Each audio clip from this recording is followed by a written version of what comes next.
നമസ്കാരം, ടൈം മീഡിയയിലേക്ക് സ്വാഗതം. മിക്കവാറും എല്ലാ മലയാളി കുടുംബങ്ങളിലെയും ഒന്നോ അതിലധികമോ ആളുകൾ ഗൾഫ് രാജ്യങ്ങളിൽ ജോലി ചെയ്യുന്നവരാണ്. കുറേയധികം പേർ യൂറോപ്പിലും. വാസ്തവത്തിൽ വിദേശത്തു നിന്നും നമ്മുടെ മലയാളികൾ പോയി അധ്വാനിച്ചുണ്ടാക്കി നാട്ടിലേക്ക് അയക്കുന്ന പണം കേരളത്തിന്റെ ആകമാന പുരോഗതിയിൽ വഹിച്ചിട്ടുള്ള പങ്ക് നമുക്ക് വിവരിക്കാവുന്നതിലും എത്രയോ അപ്പുറമാണ്. ഇനി മുതൽ ഗൾഫിൽ നിന്നോ മറ്റ് വിദേശ രാജ്യങ്ങളിൽ നിന്നോ നാട്ടിലേക്ക് വരാൻ തയ്യാറെടുക്കുന്നവർക്ക് ഒരു സന്തോഷ വാർത്തയുണ്ട്.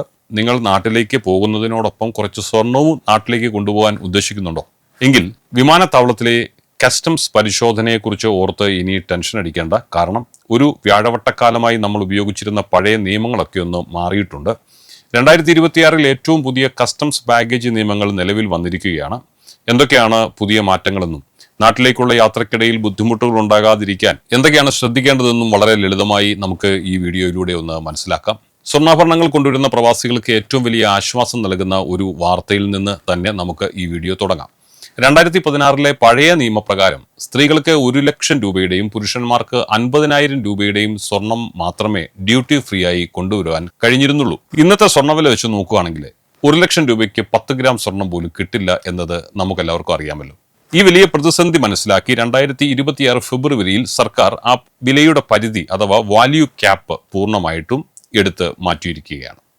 പുതിയ 2026 നിയമപ്രകാരം തുടർച്ചയായി 1 വർഷത്തിൽ കൂടുതൽ വിദേശത്ത് കഴിഞ്ഞിട്ടുള്ള ഒരു സ്ത്രീക്ക് പരമാവധി 40 ഗ്രാം ആഭരണങ്ങളും പുരുഷന്മാർക്ക് 20 ഗ്രാം ആഭരണങ്ങളും യാതൊരു കസ്റ്റംസ് ഡ്യൂട്ടിയും ഇല്ലാതെ ഡ്യൂട്ടി ഫ്രീ ആയി നാട്ടിലേക്ക് കൊണ്ടുവരാം. സ്വർണത്തിന് വിപണിയിൽ എത്ര വില കൂടിയാലും ഇനി പ്രശ്നമില്ല. കസ്റ്റംസ് ഉദ്യോഗസ്ഥർ നിങ്ങളുടെ സ്വർണ്ണ ആഭരണങ്ങളുടെ തൂക്കം മാത്രമേ ഇനി നോക്കുകയുള്ളൂ. കുട്ടികൾക്കും 1 വർഷത്തിന് മുകളിൽ വിദേശത്തായിരുന്നെങ്കിൽ അവരുടെ ലിംഗഭേദം അനുസരിച്ച് ഈ ഇളവ് ലഭിക്കുന്നതാണ്. അപ്പോൾ ഇടയ്ക്കൊരു കാര്യം പറയാം. ഈ വാർത്ത കേട്ടിട്ട് മനസ്സിൽ ലഡ്ഡു പൊട്ടിയിട്ടുള്ള ചിലരോട് പ്രത്യേകിച്ച് ഒരു കാര്യം ഓർമ്മിപ്പിക്കാനുണ്ട്. ഈ പറഞ്ഞ ഡ്യൂട്ടി ഫ്രീ ഇളവുകൾ ആഭരണങ്ങൾക്ക് മാത്രമുള്ളതാണ്. നിങ്ങൾ സ്വർണ്ണ ബിസ്ക്കറ്റോ സ്വർണ്ണ നാണയങ്ങളോ ബാറുകളോ ആണ് കൊണ്ടുവരുന്നതെങ്കിൽ ഈ ഇളവ് യാതൊരു കാരണവശാലും നിങ്ങൾക്ക് ലഭിക്കില്ല. ആഭരണങ്ങൾ എന്ന് പറയുന്നത് സ്വർണത്തിലോ വെള്ളിയിലോ അല്ലെങ്കിൽ പ്രഷ്യസ് ആയിട്ടുള്ള ഏത് ലോഹത്തിൽ ഉണ്ടാക്കിയതാണെങ്കിലും അത് ജ്വല്ലറി ആയിട്ടാണ് പരിഗണിക്കുന്നത്. ഇനി നിങ്ങൾക്ക് നിയമാനുസൃതമായി വലിയ അളവിൽ സ്വർണം കൊണ്ടുവരണമെന്നുണ്ടെങ്കിലോ 6 മാസത്തിൽ കൂടുതൽ വിദേശത്ത് കഴിഞ്ഞവർക്ക് പരമാവധി 1 കിലോ വരെ സ്വർണം വിമാനത്താവളത്തിൽ വെച്ച് നികുതി അടച്ച് ഇന്ത്യയിലേക്ക് കൊണ്ടുവരാനുള്ള സാഹചര്യവുമുണ്ട്. ഇന്ത്യൻ പാസ്പോർട്ട് ഉള്ളവർക്കോ ഇന്ത്യൻ വംശജർക്കും മാത്രമാണ് ഈ ഒരു ഇളവിന് അർഹതയുള്ളത്. അങ്ങനെയുള്ള യാത്രക്കാരൻ കുറഞ്ഞത് തുടർച്ചയായി 6 മാസമെങ്കിലും വിദേശത്ത് താമസിച്ചിരിക്കണം. ഈ കാലയളവിൽ അവർ ഇന്ത്യയിലേക്ക് വന്നിട്ടുണ്ടെങ്കിൽ ആകെ ദിവസങ്ങൾ 30-ൽ കൂടുതൽ അത് കൂടാൻ പാടില്ല. അങ്ങനെയുള്ള ആൾക്ക് സ്വർണ്ണക്കട്ടികളും നാണയങ്ങളും അല്ലെങ്കിൽ കല്ലുകൾ പതിക്കാത്ത ആഭരണങ്ങളും കൊണ്ടുവരാം. സ്വർണ്ണക്കട്ടികളാണെങ്കിൽ നിർമ്മാതാവിന്റെ മുദ്രയും സീരിയൽ നമ്പറും ആ കട്ടികളിൽ ഉണ്ടായിരിക്കണം. ഇങ്ങനെ കൊണ്ടുവരുന്ന സ്വർണം പൂർണ്ണമായും കസ്റ്റംസ് ഡ്യൂട്ടി അടച്ചു മാത്രമേ പുറത്തേക്ക് കൊണ്ടുവരാൻ കഴിയൂ. ഇത് നികുതിരഹിതം അല്ല. യാത്രയ്ക്ക് തയ്യാറെടുക്കുമ്പോൾ ഏറ്റവും പുതിയ നികുതി നിരക്ക് പരിശോധിക്കുന്നത് നല്ലതാണ്. എന്നാൽ ഇവിടെ മറ്റൊരു സുപ്രധാന നിയമം കൂടി 2026 വന്നിട്ടുണ്ട്. 2026 മെയ് മാസത്തിൽ സർക്കാർ സ്വർണത്തിന്റെ ഇറക്കുമതി തീരുവ അഥവാ കസ്റ്റംസ് ഡ്യൂട്ടി കുത്തനെ കൂട്ടി. പഴയ 6% നിന്നും ഒറ്റയടിക്ക് 15% ഡ്യൂട്ടി വർദ്ധിപ്പിച്ചത്. അതായത് ബേസിക് കസ്റ്റംസ് ഡ്യൂട്ടി 10%, AIDC 5% ചേർത്താണ് ഈ തുക വരുന്നത്. അനധികൃത സ്വർണ്ണക്കടത്ത് തടയാനും രാജ്യത്തിന്റെ സമ്പദ് വ്യവസ്ഥയെ സംരക്ഷിക്കാനും വേണ്ടിയാണ് ഇത്. അതിനാൽ ഡ്യൂട്ടി അടച്ച സ്വർണം കൊണ്ടുവരുമ്പോൾ ഈ 15% നികുതിയെക്കുറിച്ച് പ്രത്യേകം മനസ്സിൽ ഓർക്കണം.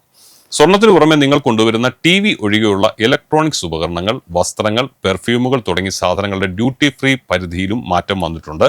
പഴയ 50,000 രൂപയിൽ നിന്നും 75,000 രൂപയായാണ് 2026 നിയമത്തിൽ ജനറൽ അലവൻസ് ഉയർത്തിയിരിക്കുന്നത്. കൂടാതെ 18 വയസ്സിന് മുകളിലുള്ളവർക്ക് വ്യക്തിപരമായ ആവശ്യങ്ങൾക്കായി ഒരു പുതിയ ലാപ്ടോപ്പ് കൂടി തികച്ചും സൗജന്യമായിട്ട് കൂടെ കൊണ്ടുവരാൻ കഴിയും. വിമാനത്താവളത്തിൽ വന്നിറങ്ങി കസ്റ്റംസ് ക്ലിയറൻസിനായി മണിക്കൂറുകൾ വരി നിൽക്കാൻ നിങ്ങൾക്ക് മടിയുണ്ടെങ്കിൽ സ്മാർട്ട് ഫോണിൽ അതിഥി 2.0 എന്ന കസ്റ്റംസ് ആപ്ലിക്കേഷൻ ഇൻസ്റ്റാൾ ചെയ്യുകയാണെങ്കിൽ യാത്ര തിരിക്കുന്നതിന് മുൻപ് തന്നെ നിങ്ങളുടെ കൈവശമുള്ള സ്വർണവും മറ്റു സാധനങ്ങളും ഇതിലൂടെ ഓൺലൈനായി ഡിക്ലെയർ ചെയ്യാനും നികുതി അടയ്ക്കാനും വളരെ എളുപ്പത്തിൽ നിങ്ങൾക്ക് സാധിക്കും. ഇത് നിങ്ങളുടെ വിലപ്പെട്ട സമയത്തെ ഒത്തിരി ലാഭിക്കും. അവസാനമായി ഒരു മുന്നറിയിപ്പ് പറയാം.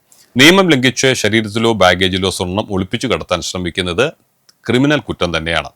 അങ്ങനെ പിടിക്കപ്പെട്ടാൽ സ്വർണം കണ്ടുകെട്ടുകയും സ്വർണത്തിന്റെ വിലയ്ക്ക് തുല്യമായ തുക പിഴ ഒടുക്കേണ്ടി വരികയും ജയിൽ ശിക്ഷ ഉൾപ്പെടെയുള്ള കർശന നിയമ നടപടികൾ നേരിടേണ്ടി വരികയും ചെയ്യും. അതുകൊണ്ട് നിയമം അനുവദിക്കുന്ന അളവിലുള്ള സ്വർണം മാത്രം കൊണ്ടുവരാൻ ശ്രമിക്കുക. പരിധിയിൽ കൂടുതലുണ്ടെങ്കിൽ വിമാനത്താവളത്തിലെ റെഡ് ചാനലിലൂടെ കൃത്യമായി ഡിക്ലെയർ ചെയ്ത് ഡ്യൂട്ടി അടച്ചു മാത്രം പുറത്തേക്ക് ഇറങ്ങുക. 2026 ഈ പുതിയ കസ്റ്റംസ് നിയമങ്ങളെക്കുറിച്ചുള്ള വിവരങ്ങൾ നിങ്ങൾക്ക് ഉപകാരപ്രദമായി എന്ന് വിശ്വസിക്കുന്നു. ഈ വീഡിയോ സാധാരണ യാത്രക്കാരുടെ വ്യക്തിഗത ബാഗേജുമായി ബന്ധപ്പെട്ട നിയമങ്ങളെക്കുറിച്ചാണ് പറയുന്നത്. വാണിജ്യ ആവശ്യങ്ങൾക്കുള്ള ഇറക്കുമതി, പ്രത്യേക കസ്റ്റംസ് സ്കീമുകൾക്കോ വ്യത്യസ്ത നിയമങ്ങൾക്കോ ഒക്കെ ബാധകമായേക്കാം. ഗൾഫിലുള്ള നിങ്ങളുടെ സുഹൃത്തുക്കൾക്കും കുടുംബാംഗങ്ങൾക്കും ഈ വീഡിയോ തീർച്ചയായും ഷെയർ ചെയ്ത് നൽകാൻ മറക്കരുത്. കൂടുതൽ അറിവുകളുമായി മറ്റൊരു വീഡിയോയിൽ നമുക്ക് വീണ്ടും കാണാം. അതുവരെ നിങ്ങൾക്ക് എല്ലാവർക്കും ഞങ്ങളുടെ നന്ദി. നമസ്കാരം.